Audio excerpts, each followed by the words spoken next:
Ceci est un livre audio autogénéré par Google. Point de vue. Collection dirigée par Denis Prienne. Et François Manga Akoa. Déjà paru. JAHOUE, et si Ouattara n'avait pas gagné les élections, 2011. Emmanuel KaigesakanoBana, Dipinda, témoignage d'un Zaïrois plein d'illusions, 2011. Joseph Nelbeetoo, l'héritage des damnés de l'histoire, 2011. Marcel Pinet, coopération sportive français en Afrique, 2010. Cyriaque Magloire Mongo des ZON, pour une modernité politique en Afrique, 2010.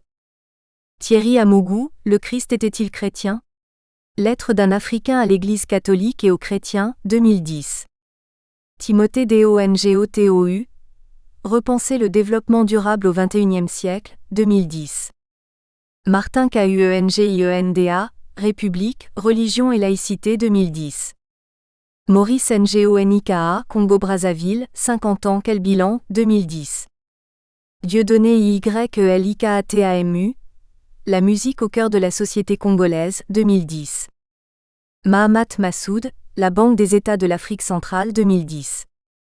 Chanda Tonme, Analyse circonstanciée des relations internationales 2009-2010.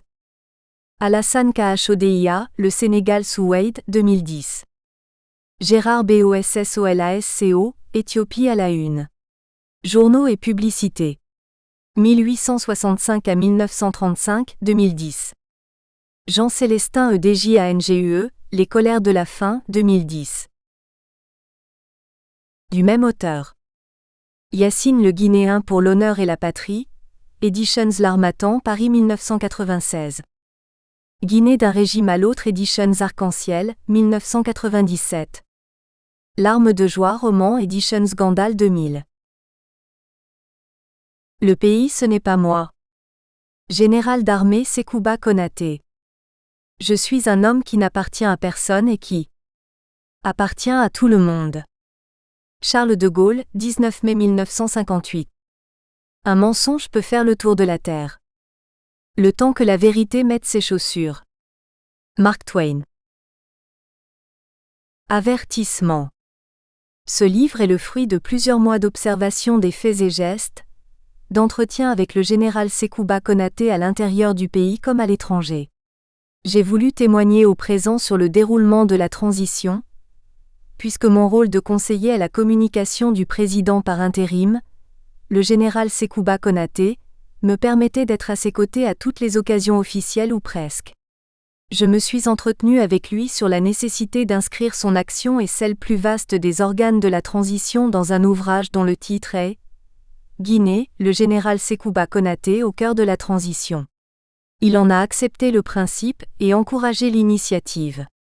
Il en a été de même avec le ministre secrétaire général de la présidence de la République, Thibou Camara. Je me suis senti tellement à l'aise que j'avais pressenti très tôt que l'homme ne pouvait être qu'un homme de parole. Tant mieux, il en a administré la preuve la plus éclatante. J'étais personnellement curieux d'observer les faits et gestes d'un officier africain qui dédaigne le pouvoir d'État et qui veut demeurer un chef militaire. À première vue et au premier contact, j'ai découvert deux traits qui caractérisent l'homme. Tout d'abord, il est réaliste, ensuite avisé sans être timoré. Il discerne très vite le vrai du faux. Des élections à date annoncée et dans la sérénité, nous le devons beaucoup au général, président de la transition, et en dépit des pressions exercées sur lui par des proches qui souhaitaient une transition plus longue. Souvent pour des raisons subjectives, pour sauvegarder leurs propres intérêts. Face à ces pressions, l'attitude de sang-froid du général a été remarquable. Ministre de la Défense, pragmatique, le général Sekouba Konaté, devenu cumulativement président par intérim, incarne parfaitement une nouvelle génération d'hommes d'État africains résolument démocrates. Il sait mieux que quiconque que le pouvoir d'État se conquiert par les urnes et non par les armes, et qu'une vraie démocratie repose sur des institutions républicaines telles qu'une Assemblée nationale, une justice et un gouvernement pleinement responsables dans le respect du principe de la séparation des pouvoirs. Et l'armée est, en tant que corps militaire organisé, soumise aux politiques pour protéger l'État en ses composantes essentielles que sont le peuple, le territoire et la souveraineté nationale. Collaborateur et ami du président Dadis, il connaît toutes les facettes du pouvoir, ses saveurs comme ses douleurs, surtout en 6 mois d'exercice à la tête de l'État. C'est ce qui, à mon avis, rend ce témoignage passionnant. Sur ses pas, j'ai découvert la trajectoire d'un officier ayant accédé aux plus hautes fonctions de l'État dans un contexte politique plein, et la transition qu'il assure est une page d'histoire qu'il écrit avec foi et humilité. Président à plein temps à Conakry, le général Sékouba Konaté s'est rapidement transformé en président soldat, et c'est bien là la principale leçon de ce livre, une leçon de vie. Amoureux de la liberté de son pays, imprégné de ses origines, il démontre que l'art de gouverner repose sur le courage, la lucidité et la patience, tout comme sur la fierté de l'armée qu'il a façonnée. Sa perception du futur est nette. La Guinée doit ressembler en tout aux grandes démocraties. Rêve d'enfance devenu réalité d'aujourd'hui. Le général Sékouba Konaté a prouvé à la face du monde que dans la vie tout est possible, dès lors que l'on met en mouvement son intelligence et ses propres convictions, malgré les interférences qui peuvent provenir de toutes parts. Si la Guinée est citée comme un modèle de transition apaisée, le mérite, en tout cas le tout premier, revient au général Sékouba Konaté qui aura tenu parole jusqu'au bout. Comme dit un sage, les chemins de sa vie ont croisé la volonté populaire de bâtir un État de droit respectueux des libertés collectives et individuelles. Pour le général Sékouba Konaté, le choix du peuple doit être respecté, il l'a respecté. Et l'histoire l'inscrira comme tel dans ses annales ineffaçables. L'auteur. Après le coup de CLAT, la transition d'Addis Camara, un destin contrarie. Le général Lansana Conté est décédé le 22 décembre 2008 des suites d'une longue maladie. Après 24 années passées à la tête de l'État guinéen. Quelques petites heures après l'annonce officielle du décès du général Lansana Conté, président de la République, un jeune capitaine annonce à coups de communiqué radio-télévisé la prise du pouvoir par un Conseil national pour la démocratie et le développement CNDD. Son nom Moussa Dadis Camara, un inconnu de la grande masse, mais bien connu dans l'armée pour avoir géré le service très lucratif du carburant. Dans la journée, les noms de 3 officiers circulent pour conduire les destinées du pays. Le capitaine Dadis lui-même, les généraux Sékouba Konaté et Mamadouba Toto Camara. Au terme d'âpres négociations entre les 3 groupes de militaires qui soutenaient chaque camp, le capitaine Moussa Dadis Camara finit par devenir président, avec la bénédiction de son ami El Tigre. Dans la foulée, il annonce la suspension de la Constitution, la dissolution du gouvernement et des institutions. Conséquence, les dispositions légales ne seront pas appliquées, le président de l'Assemblée nationale, malgré ce que stipule la loi fondamentale guinéenne Aboubacar Somparé ne conduira pas la vacance du pouvoir. Après avoir condamné le putsch dès le 24 décembre, la Communauté économique et douanière des États d'Afrique de l'Ouest, CEDEAO, et l'Union africaine, UA, suspendent la Guinée de leurs instances de décision le 10 janvier 2009. Par la suite, les condamnations de principe vont pleuvoir. Sans que les nouvelles autorités se soient isolées. Principale raison, Aboubacar Somparé et le Parlement qu'il dirigeait étaient fortement décriés à la fois par la communauté internationale et les populations guinéennes. Dans un contexte d'impunité notoire, la junte est accueillie d'abord comme le sauveur, puis comme le bouclier contre la corruption, le détournement des deniers publics, le trafic de drogue et l'insécurité. Le 23 décembre, l'officier et ses compagnons parcourent les rues de la capitale où une foule en liesse salue leur bravoure. Le monde, jusque-là anxieux sur le sort d'un pays abandonné, découvre alors un capitaine flamboyant en compagnie d'un officier visiblement serein, Sékouba Konaté. Le 14 janvier 2009, le chef de la junte et président du CNDD nomme des militaires proches à des postes clés du gouvernement. La veille, le colonel Sékouba Konaté est élevé au grade de général de brigade et nommé ministre de la Défense nationale. Il est 2e vice-président du CNDD et président du comité d'audit. Fortement applaudi, la junte assure qu'elle est prête à rendre le pouvoir à un président civil élu. Le chef de la junte s'étant engagé à soutenir un processus de transition sous l'égide du groupe international de contact. Ce programme prévoyait entre autres la tenue d'élections législatives et présidentielles en 2009, ainsi que la mise en place d'un organe de transition, le Conseil national de transition, et comporterait l'engagement que ni le président ni le Premier ministre ne participeraient aux élections. Un consensus national entre la junte et les forces vives avait d'ailleurs permis de fixer la date des élections à la fin de 2009. Date qui sera finalement reportée au début de 2010 pour des raisons techniques. Pendant ce temps, un tandem s'installe au pouvoir. Dadis et Sekouba. Le premier apparaît comme un président sans palais, qui devait prendre de la hauteur et gérer les affaires courantes de l'État. Bref, se consacrer à sa campagne d'assainissement contre le cartel de la drogue qui faisait de la Guinée une plaque tournante des narcotrafiquants. Le ministre de la Défense, numéro 2 du CNDD, lui, serait un vice-président sans grand pouvoir, mais toujours consulté pour la prise de décisions importantes. Et il assumerait au besoin les douleurs de l'impopularité dans l'armée. Tant mieux pour lui, il s'imposera comme le vrai patron de la Grande Muette, respecté par la troupe. Chaque fois qu'il passe dans une garnison, il prêche le respect de la hiérarchie, la réinstauration de la discipline qui fait la force des grandes armées. Il est écouté, obéi. Les sujets politiques ne l'intéressent pas, il s'en éloigne bien volontiers. Et s'il devait les aborder, il le fait avec circonspection, avec mesure. Contrairement au chef de la junte qui en raffolait, et qui aimait à citer les plus grandes figures politiques et littéraires de la planète pour illustrer ses discours très souvent flamboyants. Lui aussi devient vite populaire. Sans délai, Dadis s'attaque avec une violence inouïe au cartel de la drogue et à la corruption. Ce qui lui vaudra une grande admiration de la part de ses compatriotes et de la communauté internationale. Surtout que la Guinée avait été considérée comme une plaque tournante du trafic de stupéfiants.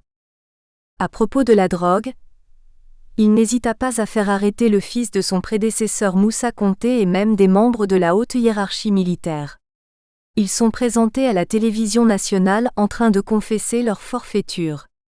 D'anciens dignitaires sont jetés en prison pour les mêmes motifs. Dans le même temps, les anciens ministres présumés coupables de détournement de fonds publics sont présentés à la télévision nationale. Ils reconnaissent les faits et s'engagent à restituer les biens spoliés. Le Dadis Show, un feuilleton très prisé, rendra le chef de la junte très populaire. La confiance renaît et les Guinéens saluent à l'unanimité les actions du nouveau pouvoir. Outre l'ambition de bien faire, il est habité par une seule obsession, ne pas être considéré comme un président sous influence étrangère. La Guinée n'est pas une sous-préfecture de la France, avait-il dit à Bernard Kouchner, chef de la diplomatie française. Pour lui, le pouvoir ne se partage pas. Sekouba Konaté veut, quant à lui, sauvegarder son droit à disposer de lui-même. Les plus proches de Dadis commencent à faire la pression sur lui. Ils le présentent comme le sauveur qui doit conduire son peuple dans la terre promise. Gonflé à bloc, le chef de la junte caresse le rêve de garder le pouvoir en troquant sa tenue militaire contre une tenue civile. La rupture commence avec les Guinéens qui sont envahis de doutes. En annonçant sa probable candidature lors d'un meeting à Boulbinet, Dadis avait irrité. Les mises en garde pleuvent de partout en même temps que les condamnations. À tous ceux qui le mettaient en garde, il répondait « Je suis un citoyen libre de ses choix ». Et voilà le temps de la rupture. Contre toute attente. La pièce de la rupture va se jouer en 3 actes. Premier acte, la rupture du dialogue politique.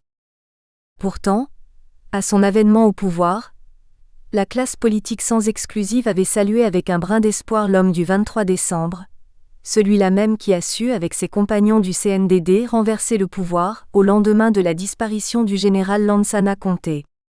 D'ailleurs, les principaux leaders politiques avaient défendu le pouvoir militaire à cause notamment des promesses faites dans ses premières déclarations. Alpha Condé, Sidia Touré, Cellou Dalein Diallo, Jean-Marie Doré avaient notamment multiplié les rencontres avec le capitaine Moussa Dadis Camara à qui ils avaient constamment renouvelé leur confiance. Les choses se sont gâtées depuis que le chef de la junte avait annoncé, lors d'un meeting tenu à Boulbinet dans la presqu'île de Kaloum, qu'il n'excluait pas de se présenter à l'élection présidentielle si les leaders politiques ne mettaient pas de l'eau dans leur vin. La classe politique dans son ensemble se rétracta, et même commença à boycotter les invitations du président du CNDD. Le capitaine Dadis Camara s'en prend à eux avec une virulence d'une extrême rareté. Par mouvement de soutien interposé, les deux camps s'affrontent. D'un côté le camp Dadis doit rester, et de l'autre, le camp Dadis doit partir. La contestation populaire se dessine au fil des jours jusqu'à l'affrontement fatal du 28 septembre 2009. Ce jour-là, les opposants devant leurs militants et sympathisants bravent toutes les interdictions de manifester annoncées par les autorités et prennent d'assaut le stade du 28 septembre. Très vite, l'enthousiasme baigne dans le sang, des éléments des forces de l'ordre ayant tiré à balles réelles ou perpétré des viols en masse publiquement dans la plus grande impunité. Les Guinéens abasourdis réclament le départ de la junte. La communauté internationale aussi, avec insistance. Celle-ci accroît la pression et déclenche des sanctions à l'encontre du pays et des principaux responsables du CNDD, du gouvernement et de toute autre personne réputée aller dans le sens contraire de la démocratie. DEUXIEME Acte, les massacres du 28 septembre dans le stade. D'après les récits de nombreux témoins, des centaines de soldats de la garde présidentielle dénommés Bérets Rouges, de gendarmes travaillant à l'unité de lutte antidrogue et contre le crime organisé, ainsi que de certains membres de la police anti-émeute et des dizaines de milices irrégulières en civil sont entrés dans le stade vers 11h30 le 28 septembre. Elles ont ensuite bloqué la plupart des sorties, avant que la police anti-émeute ne commence à lancer des grenades lacrymogènes dans le stade. Des dizaines de milliers de manifestants pacifiques en faveur de la démocratie avaient rempli le stade pour protester contre le régime militaire et la candidature présumée de Dadis Camara aux prochaines élections présidentielles. Quelques accrochages entre les partisans de l'opposition et forces de sécurité avaient eu lieu au cours de la matinée. Dans plusieurs incidents, les forces de sécurité avaient tiré sur des militants de l'opposition pour tenter de les empêcher d'accéder au stade. En réponse à ces tirs mortels, les partisans de l'opposition en colère mirent le feu au commissariat de police de Bellevue. Cependant, des témoignages et des preuves avaient fait état d'une atmosphère pacifique joyeuse dans le stade juste avant les tirs, avec des partisans de l'opposition en train de chanter, de danser ou de faire le tour du stade en brandissant des affiches et le drapeau guinéen, ou même de prier. Des témoins avaient déclaré que lorsque les forces de la garde présidentielle étaient entrées dans le stade, elles avaient commencé à tirer à bout portant directement sur la foule, tuant des dizaines de personnes et semant la panique. Un partisan de l'opposition âgé de 32 ans a décrit à Human Rights Watch comment les Bérets Rouges étaient entrés dans le stade et avaient commencé à tirer directement sur les manifestants, et la manière dont les tueries avaient continué lorsqu'ils avaient essayé de s'enfuir. Ils ont d'abord commencé à lancer des grenades lacrymogènes à l'extérieur du stade, et de nombreuses cartouches de gaz lacrymogène avaient été tirées dans le stade. C'est à ce moment que les Bérets Rouges étaient entrés par le grand portail du stade. Une fois à l'intérieur, ils avaient commencé à tirer directement sur la foule. J'entendis un soldat crier « Nous sommes venus faire du nettoyage ». Je décidai de courir à la porte située à l'extrémité. Lorsque je regardai derrière moi, je vis de nombreux corps gisant sur la pelouse. Je tentais de sortir en courant du stade. À la grille située à l'extrémité, l'une des portes était ouverte, mais il y avait tellement de personnes qui essayaient de fuir et je décidai d'escalader la porte fermée. J'ai couru vers le mur de l'enceinte. Près du terrain de basket, un groupe de Bérets Rouges et des gendarmes de Tiegboro, du capitaine Moussa Tiegboro Camara, secrétaire d'État chargé de la lutte contre le trafic de drogue et contre le grand banditisme, aucun lien de parenté avec le président du CNDD, Dadis Camara, nous ont poursuivis. Ils ont tiré sur 8 personnes de notre groupe, et seulement 3 ont pu s'en tirer vivantes. Les 5 autres ont été tués par balle près du mur donnant sur l'université, Gamal Abdel Nasser. Nous ne pouvions pas sortir de là, alors nous nous sommes retournés en courant vers le mur effondré près de la route de Donka. Un groupe de Bérets Rouges et leurs 2 camions nous y attendaient. Ils étaient armés de baïonnettes. J'ai vu un Béret Rouge tuer 3 personnes sous nos yeux, avec une baïonnette, et j'ai voulu revenir sur mes pas. Là, mon ami avec qui j'étais m'a dit « Nous sommes nombreux, essayons de forcer le passage et c'est ainsi que nous nous sommes échappés. » L'un des dirigeants de l'opposition a décrit à Human Rights Watch comme à partir de la tribune où il se trouvait, Il a été témoin d'un meurtre qu'il avait du mal à croire. Nous sommes montés sur la tribune et lorsque les gens ont su que les chefs étaient là, beaucoup d'autres personnes sont venues remplir le stade. Nous étions sur le point de quitter le stade et de dire aux gens de rentrer chez eux, lorsque nous avons entendu des coups de feu à l'extérieur et des tirs de grenades lacrymogènes. Les soldats ont mis les portes en métal sous tension en coupant les câbles électriques, avant d'encercler le stade. Ils sont ensuite entrés dans le stade en tirant. Ils ont commencé à tirer à partir de la grande porte d'entrée au stade. Nous étions montés sur la tribune, et avons vu comment les gens tombaient. C'était incroyable. Une fois que tout le monde s'était enfui, il y avait des cadavres partout et nous sommes restés sur la tribune.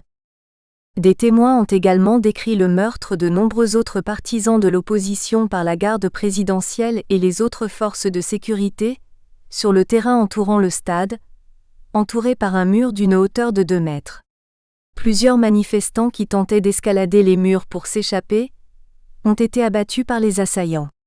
Les partisans de l'opposition ont raconté qu'ils avaient également été attaqués par des hommes en civil armés de couteaux, de machettes et de bâtons pointus. D'après les témoignages recueillis par Human Rights Watch, il ne fait aucun doute que le massacre et les viols collectifs étaient organisés. Cette conclusion est confirmée par les preuves provenant des témoignages et des vidéos, qui ont démontré que les forces de sécurité ont commencé à tirer immédiatement sur les manifestants à l'entrée du stade, et que la manifestation de l'opposition était pacifique et ne constituait aucune menace nécessitant une intervention violente.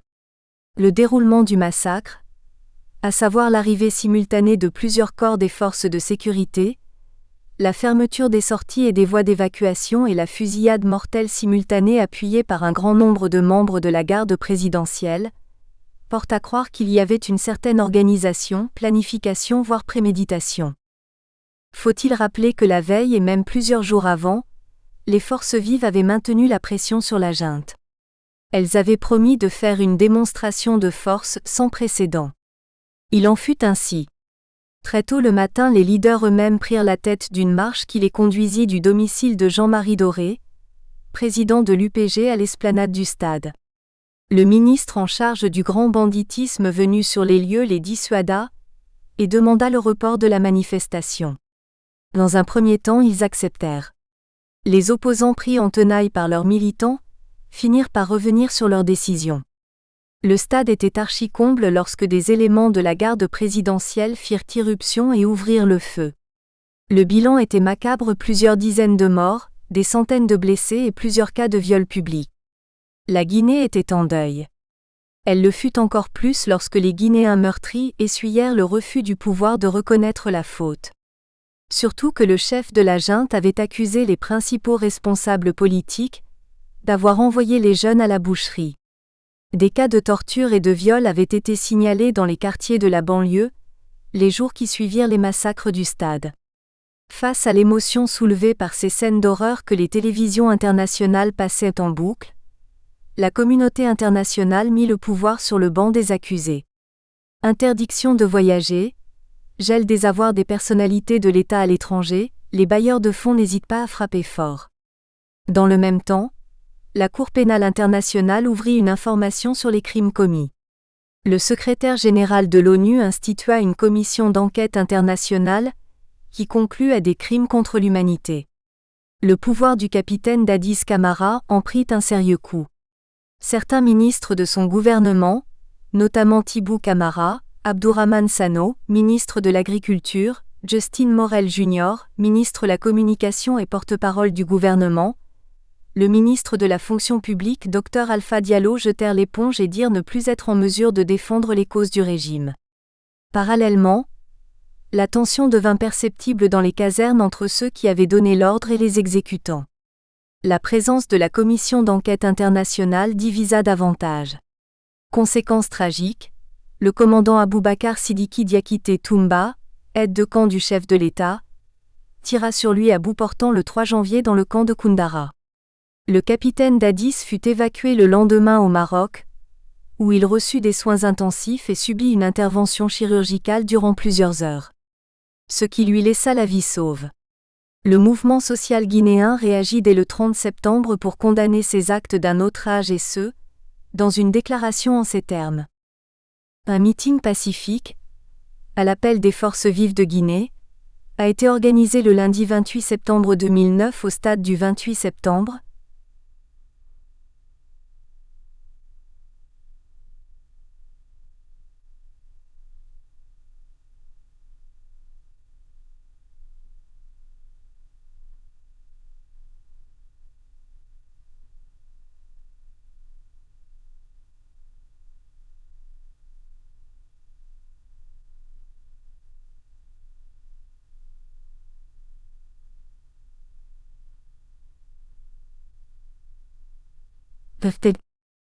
Dans ce stade, temple historique, le peuple de Guinée a vécu une barbarie sans commune mesure, perpétrée par des forces de défense et de sécurité au nom de la junte au pouvoir.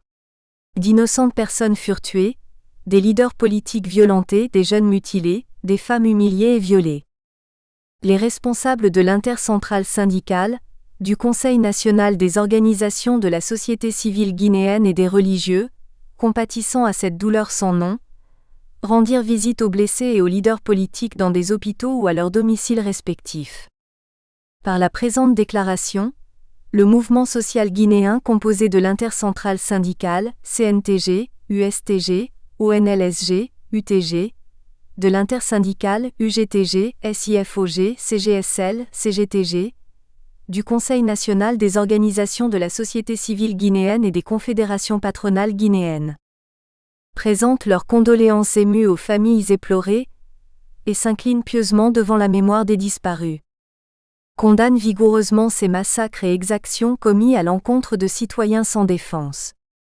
En conséquence, le mouvement social guinéen exige la libération sans condition et sans délai de toutes les personnes arrêtées et détenues, la restitution de toutes les dépouilles, y compris celles subtilisées, à leurs familles respectives, l'organisation immédiate de funérailles nationales pour les victimes assassinées, la création d'une commission internationale d'enquête pour faire la lumière sur le massacre et les exactions du 28 septembre, et la poursuite des auteurs ainsi que leurs commanditaires, la prise en charge médicale et l'évacuation, le plus rapidement possible, des leaders politiques et de tous les autres blessés graves, la réparation immédiate des préjudices subis par les victimes, le respect des libertés d'expression, d'opinion et celles relatives aux libertés individuelles et collectives. Le mouvement social guinéen exprime sa solidarité aux responsables politiques et réaffirme son engagement à œuvrer pour l'établissement d'une véritable démocratie en Guinée. Par ailleurs, le mouvement social guinéen exige vivement, du fait du caractère répétitif et ostentatoire des viols et des humiliations infligées aux femmes, que des mesures et des sanctions exemplaires soient prises à l'encontre des auteurs de telles forfaitures qui portent atteinte à la dignité humaine. Le mouvement social guinéen remercie le Conseil interreligieux, les sages et les exhorte à s'impliquer davantage dans le processus de restauration de la paix en Guinée.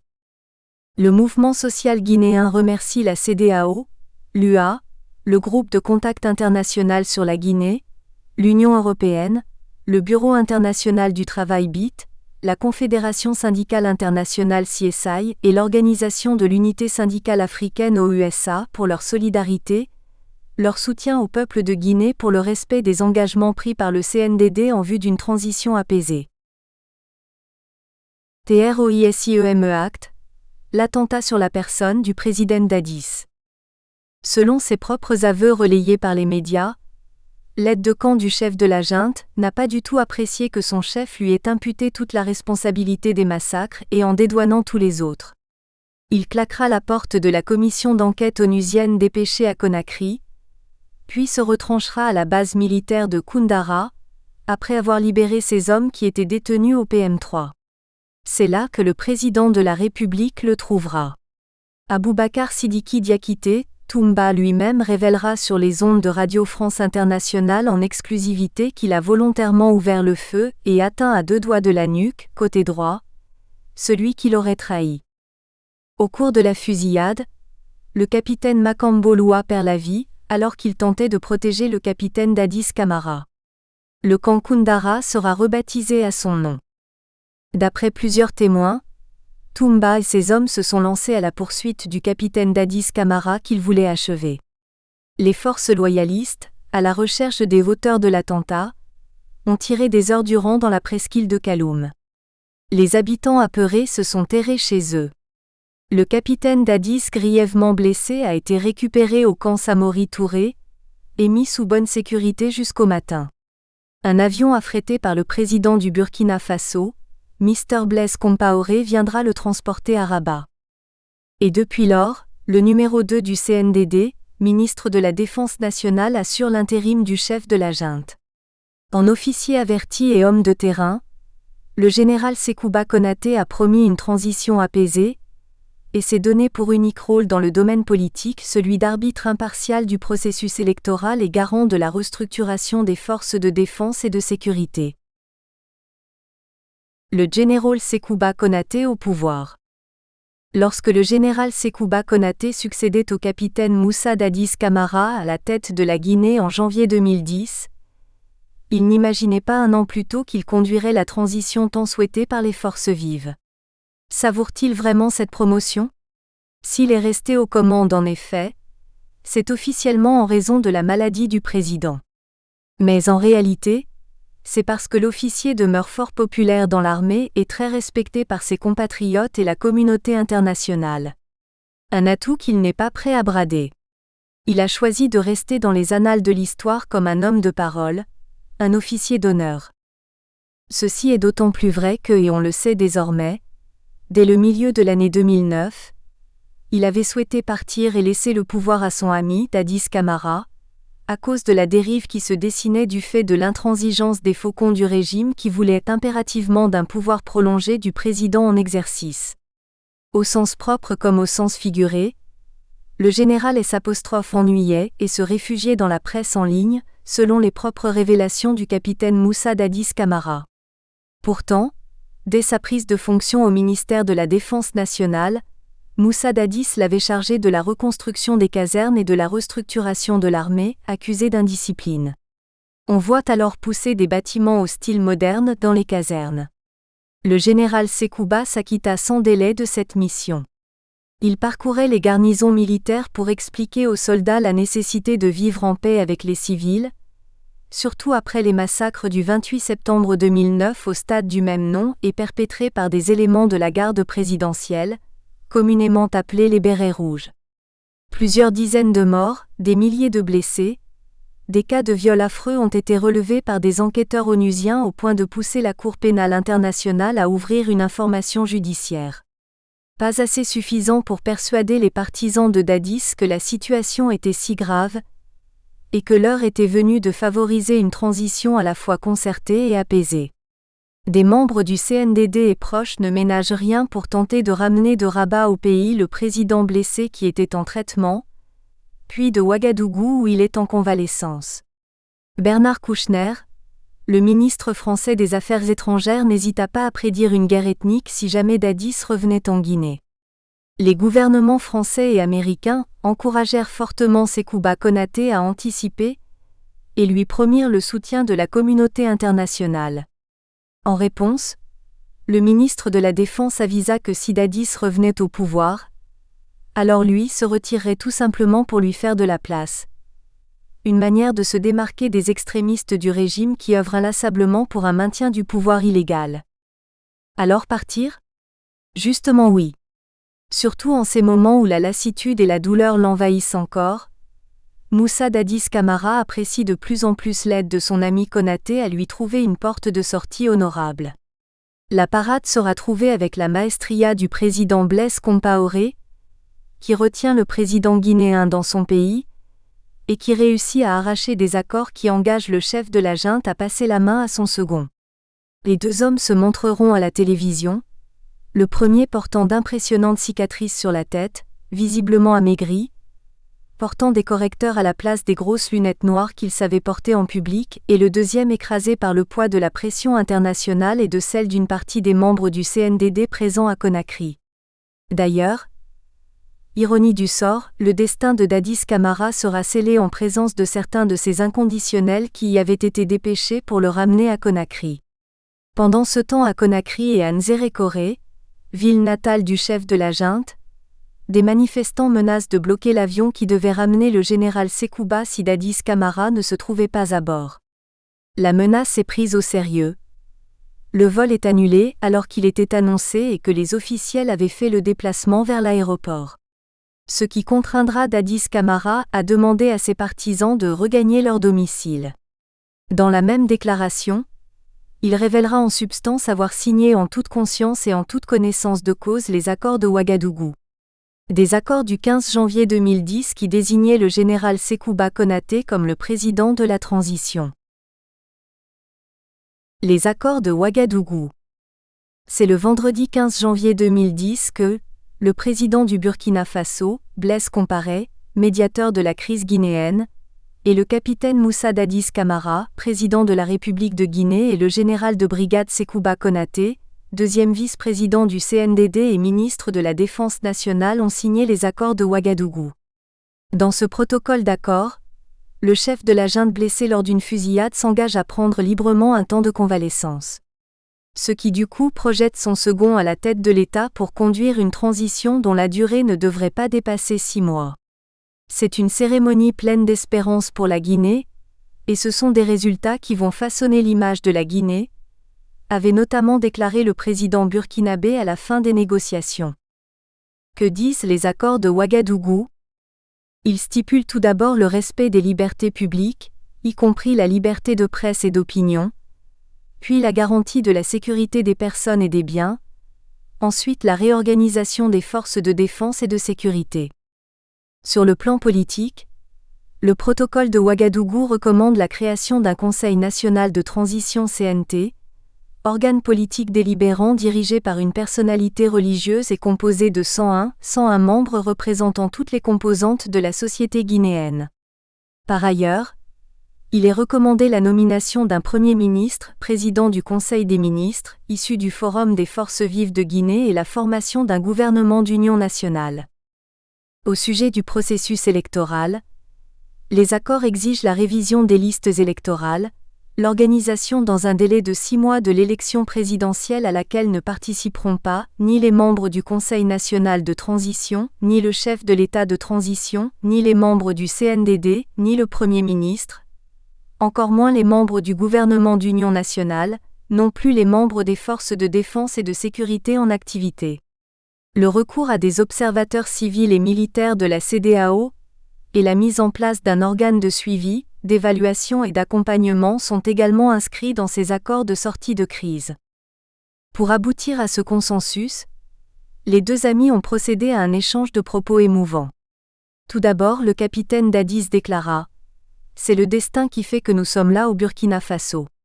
Je connais cet homme, certains ont joué pour nous diviser. » Avant d'ajouter : « Vous êtes Sekouba Konaté, un homme sincère, honnête. » Pour sa part, le général Sekouba Konaté, qui prenait ainsi la succession du capitaine Dadis à la tête de l'État, ira droit au but. Seul Dieu pourra nous payer. Je demande la franchise. L'armée c'est la famille, ce n'est pas l'ethnie. Ceux qui ont mis le feu, Dieu les paiera.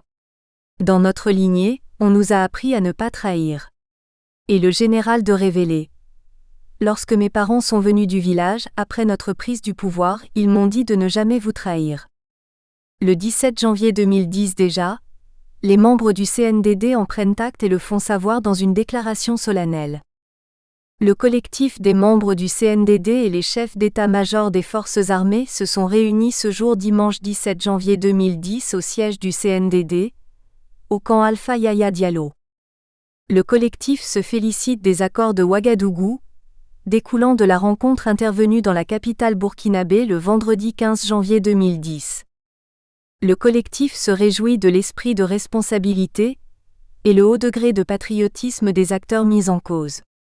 Le collectif, par conséquent, invite l'ensemble des populations à s'inspirer de ce bel exemple donné au plus haut niveau en adhérant à l'esprit et à la lettre des accords afin d'œuvrer au renforcement de la paix et de la cohésion sociale dans notre cher pays. Le collectif déplore les rumeurs à caractère subversif qui circulent actuellement dans notre pays et à l'étranger, depuis la signature de ces accords. De ce qui précède, le collectif appelle à l'arrêt immédiat de ces rumeurs, source de désinformation, de division et de déstabilisation de notre nation commune.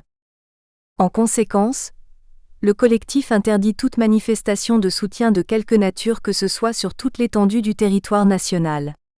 Tout fauteur de troubles ou tout contrevenant sera puni avec la dernière énergie. Un communiqué de presse annoncera le retour de nos autorités, actuellement à Ouagadougou. Le collectif tient à rappeler à l'opinion nationale et internationale que la nation et les forces armées guinéennes restent et demeurent une et indivisibles. De son côté, le Conseil de sécurité des Nations Unies salue les accords conclus dans la capitale burkinabé. Le Conseil de sécurité accueille avec satisfaction l'évolution positive observée en Guinée, tout en restant préoccupé par la situation. Il réaffirme la déclaration de son président, SPRST 2009-27e. Il attend avec intérêt le retour rapide à l'ordre constitutionnel normal, de façon pacifique, dans le cadre d'une transition sous contrôle civil.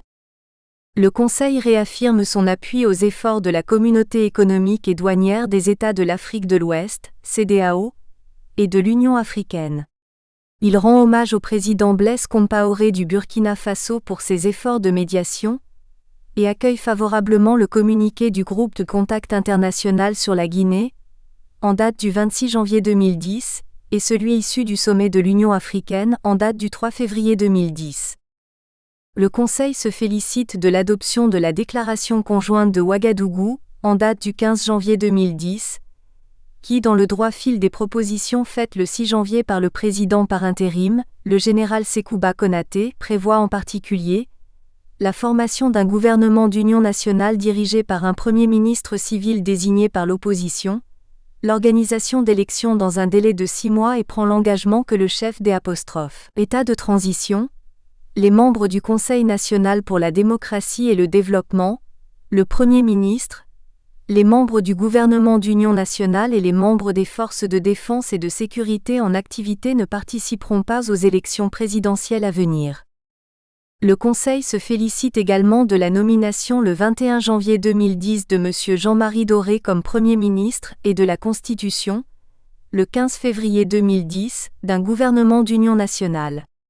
Il demande à toutes les parties prenantes en Guinée de mettre en œuvre intégralement la déclaration conjointe de Ouagadougou, de prendre une part active à la transition en vue du retour à l'ordre constitutionnel normal, moyennant la tenue d'élections dans un délai de 6 mois.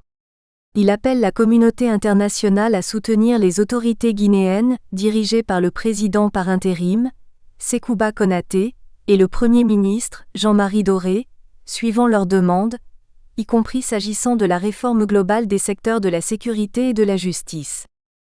Le Conseil rappelle qu'il a vigoureusement condamné les violences commises le 28 septembre 2009, et dans les jours qui ont suivi. Il prie instamment les autorités nationales de prévenir tout nouvel acte de violence et de défendre l'état de droit, y compris la promotion, la protection et le respect des droits de l'homme et des garanties prévues par la loi, et met l'accent sur les obligations qu'ils ont envers les victimes et les témoins. Il souligne que les États sont tenus de se conformer aux obligations qui leur incombent en matière de lutte contre l'impunité. Le Conseil fait l'éloge des travaux de la commission d'enquête internationale créée par le secrétaire général et soutenue par la CEDEAO et l'Union africaine, qui, dans le cadre de son mandat, a enquêté sur les faits et les circonstances entourant les événements survenus en Guinée le 28 septembre 2009, S 2009-693e. Le Conseil note que le groupe de contact international a invité les parties prenantes internationales, y compris la CEDEAO, l'Union africaine et le médiateur, à envisager de déployer dès que possible, en consultation avec les autorités guinéennes, une éventuelle mission civilo-militaire conjointe pour discuter des modalités de la mise en œuvre des réformes du secteur de la défense et de la sécurité et de contribuer aux conditions de sécurité pour le processus électoral. Il les encourage à effectuer les préparatifs en vue du déploiement d'une éventuelle mission de ce type. Le Conseil réitère l'appel qu'il a lancé dans sa résolution 1888-2009, pour accroître la représentation des femmes dans les processus de médiation et les processus de décision, pour tout ce qui a trait au règlement des conflits et à la consolidation de la paix. Le Conseil exprime son intention de rester saisi de la situation et de réagir, le cas échéant, à toute menace ou action allant à l'encontre de la transition. Il prie le secrétaire général de continuer à le tenir informé, en tant que de besoin, de la situation sur le terrain, des conséquences éventuelles pour la sous-région, de la lutte contre l'impunité, des efforts de la CEDEAO et de l'Union africaine, et des activités du secrétariat de l'Organisation des Nations Unies. Les accords de Ouagadougou, à l'EPREUVE de la réalité. Les accords politiques de Ouagadougou ont sans doute permis aux acteurs de la vie politique nationale de s'embarquer à bord d'un même train. Bien sûr, les espaces de liberté ont été élargis, et même les médias d'État se sont ouverts aux différentes sensibilités. Ce qui a contribué à décrisper la situation que des éditorialistes d'un autre âge avaient plombée. Au nom du compromis, le Conseil national de transition n'est pas dirigé par un chef religieux, mais par l'icône du mouvement syndical guinéen, Rabiatou Serra Diallo, qui s'était vaillamment illustré lors de la révolte populaire de janvier et février 2007. Au nom du même compromis, le nombre des membres du CNT est passé de 101 à 159. Aussitôt installé, le Conseil national de transition. Nous espérons que vous avez apprécié cet aperçu. Pour continuer à écouter ce livre audio sur Google Play Livres, utilisez le lien dans la description de la vidéo.